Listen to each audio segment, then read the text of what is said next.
السلام عليكم ورحمة الله وبركاته. مساكم الله بالخير أيها الأحبة. هل تعرف الشيء الذي يفرح الله سبحانه وتعالى منك فرحا شديدا؟ أتوقع بتقول لي صلاة، أقول لك لا. أتوقع بتقول لي صيام، أقول لك لا. أتوقع بتقول لي حج، أقول لك لا. صحيح، هذه الأشياء الله يحبها، ولكن ما هو الشيء الذي يجعل الله يفرح منك فرحا شديدا؟ والله الشيء يا أخواني عجيب. الشيء الذي يفرح الله عز وجل منك فرحا شديدا هو التوبة.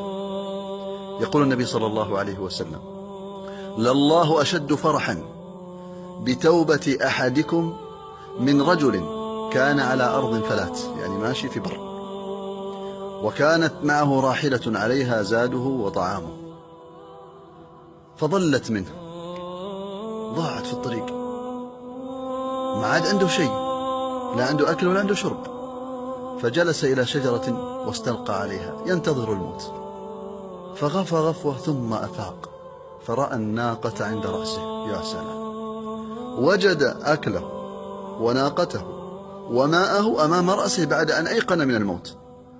فمن شدة فرح هذا الإنسان قال: اللهم أنت عبدي وأنا ربك. هذا خطأ، لكنه أخطأ من شدة الفرح. بدل ما يقول اللهم أنت ربي وأنا عبدك، قال أنت عبدي وأنا ربك. من شدة الفرح حتى غلط في الكلمة هذا الإنسان. الله سبحانه وتعالى يفرح منك إذا تبت أشد فرحا من هذا الرجل بهذه الناقة وهذا الأكل والشرب، يعني أشد من فرحك عندما تعود للحياة. ولهذا النبي صلى الله عليه وسلم كان يتوب ويستغفر في اليوم أكثر من 100 مرة. قولوا معي: أستغفر الله وأتوب إليه، أستغفر الله وأتوب إليه، أستغفر الله وأتوب إليه. اللهم من نشر هذا المقطع اللهم فتب عليه واغفر له ويسر له الخير.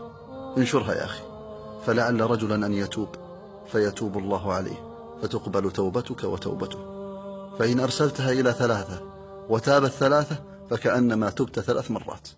أسأل الله يتوب علي جميعا وإياكم يا أخواني جميعا، والسلام عليكم.